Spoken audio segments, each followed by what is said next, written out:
Imaginez-vous être le frère du plus grand brigand de tous les temps. Le plus grand roublard, le plus grand meurtrier, le plus hypocrite qui existe sur Terre, celui qui fait peur à tout le monde. Al Pacino à côté de lui, c'est un enfant de cœur. Veuillez imaginer que votre père, dans sa vieillesse, décide de lui donner son héritage. Il pense que c'est un enfant qui est bien, un bon enfant, quelqu'un qui va suivre son chemin. Alors il l'appelle pour lui donner son héritage. Est-ce que vous seriez content? Est-ce que vous seriez content d'entendre que votre frère, l'escroc, va prendre tout l'héritage alors que vous êtes quelqu'un de bien? Non, ce serait difficile à voir, entendre ça. Mais grâce à Dieu, vous avez la chance d'avoir une maman qui connaît votre frère et qui sait que c'est un vrai escroc. Et qu'elle, elle sait ce que c'est un escroc contrairement à votre père. Alors elle va vous aider à tout faire pour prendre l'héritage à sa place. Ça vous parle? Ça vous dit quelque chose? Qu'est-ce que c'est que cette histoire d'héritage? Dans la paracha de la semaine, Yitzhak Avinu, devenant vieux, demande à son fils Esav de venir le voir pour qu'il puisse le bénir afin de recevoir l'héritage dans la bénédiction.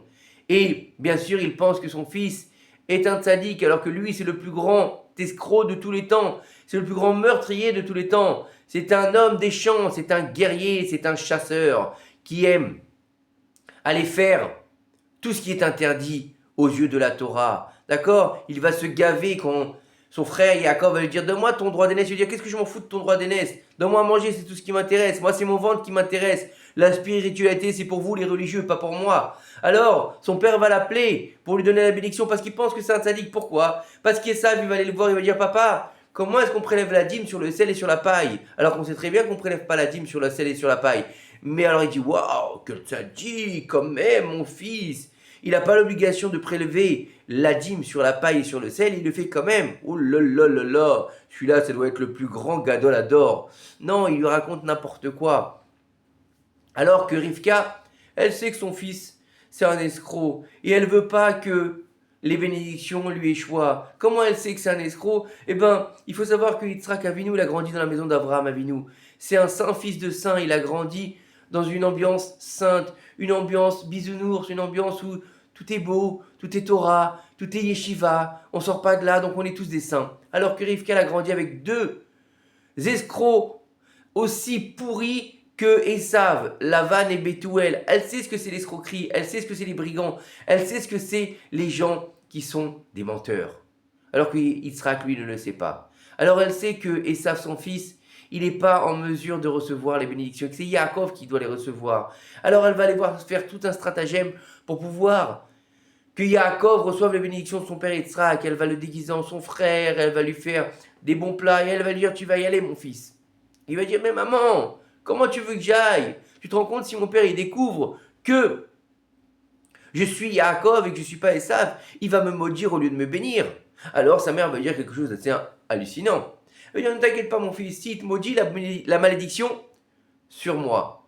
Depuis quand est-ce que la malédiction d'une personne peut aller sur une autre personne? C'est impossible. Comment est-ce que Rivka peut dire à Yaakov, son fils, elle lui dit ne t'inquiète pas mon fils, si ton père il te maudit, la malédiction n'ira pas sur toi, elle ira sur moi. Alors nos sages nous expliquaient que, en fait, dans toute cette histoire de bénédiction et de prise d'une place de Yaakov par rapport à Esav pour le droit d'aînesse, c'est pas simplement pour avoir l'héritage de la matérialité, c'est surtout l'héritage spirituel, de savoir qui est-ce qui sera celui qui sera choisi pour servir à Kadosh Baruch Hu dans le Beth Amikdash. Et Rivka, elle sait que c'est pas la place d'Esav, elle sait qu'il a rien à faire là-bas. Pourquoi? Parce qu'elle sait que c'est le serpent.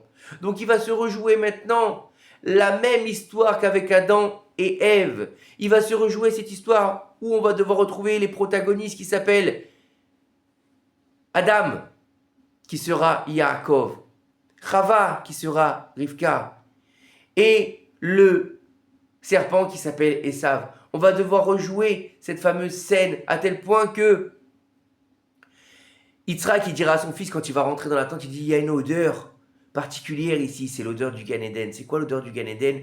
On est dans le Gan Eden, on est en train de rejouer l'histoire de la faute originelle. Et c'est pour ça que Yaakov va devoir prendre les bénédictions avec ruse, comme le serpent qui a été le plus rusé de tous les animaux. Il est venu prendre ce qui lui appartenait pas avec ruse. Donc Yaakov va devoir prendre du serpent qui s'appelle Esav, avec ruse, la Bechora. Et donc, c'est toute l'histoire qui se rejoue alors. Rivka, qui est Chava, lui dit, mon fils, ne t'inquiète pas, la malédiction, c'est moi qui l'ai déclenchée, puisque c'est moi qui ai écouté la voix du serpent. Cette fois-ci, je ne veux pas écouter la voix du serpent. Cette fois-ci, je veux que la réalité se fasse comme Dieu il le veut. Alors, la malédiction sur moi, mon fils, ne t'inquiète pas. Et donc, on voit ici qu'on est en train de réitérer la faute originelle en essayant de la corriger. C'est-à-dire que maintenant, ils vont faire une correction. La bénédiction va être à même de ce que Dieu a voulu donner à Adam. C'est-à-dire, et que la rosée du matin vienne sur toi. C'est-à-dire qu'il y aura toujours de la bénédiction. Pourquoi? Parce que la rosée,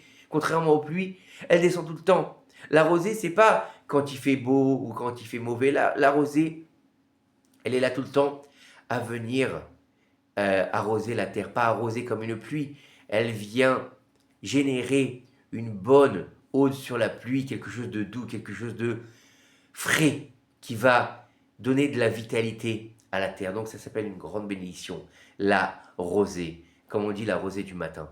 Et donc par là, on va comprendre que Yaakov Avinu, il va venir prendre les bénédictions pour pouvoir changer le cours des choses. Il va vouloir continuer le chemin de ses pères. Il va venir en fait faire la réparation d'Adam Arishon. La réparation, elle a commencé avec Abraham au niveau de l'idolâtrie, puisqu'on dit que Adam, il a fait de l'idolâtrie. Comment est-ce qu'il a fait de l'idolâtrie? Quand il a dit le serpent, et Dieu ne veut pas que vous mangiez du fruit de l'arbre défendu parce qu'il pense que vous allez devenir des dieux. Donc en fait, lui, c'est pas un dieu. Lui, il a mangé du fruit de l'arbre défendu, il est devenu Dieu. Donc ça, c'est de l'idolâtrie. On rabaisse Dieu à un homme qui aurait mangé le fruit pour pouvoir devenir Dieu. Donc ça s'appelle idolâtrie. C'est comme ce que vont faire les Grecs en transformant les hommes en dieux ou demi-dieux.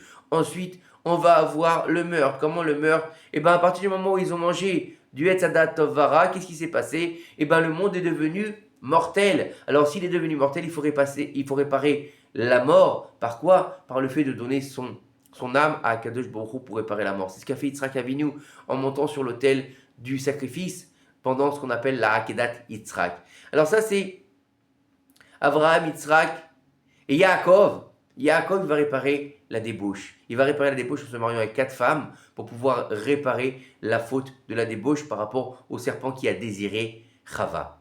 Et bien sûr, il commence pour pouvoir réparer, il faut qu'il devienne le Bechor. Il faut qu'il devienne celui qui a été choisi, béni Bechori Israël. Et de lui descendront les 12 tribus saintes. Et c'est lui qui sera le père de la nation d'Israël. Abraham est un individu, Yitzhak est un individu, Yaakov est un individu qui va donner naissance à 12 tribus saintes, qui donnera naissance par plus tard au peuple d'Israël. Et donc par là, on comprend que le fait de prendre les bénédictions à Esav, c'est remettre les choses à leur place. C'est de revenir dans le Seder, dans une nuit qui est le Seder. D'ailleurs, on dit que c'était le soir du Seder. C'est pour ça qu'elle lui a fait les 2 matamim. Elle lui a fait les 2 agneaux, elle lui a fait cuire. Pourquoi 2 et pas 1?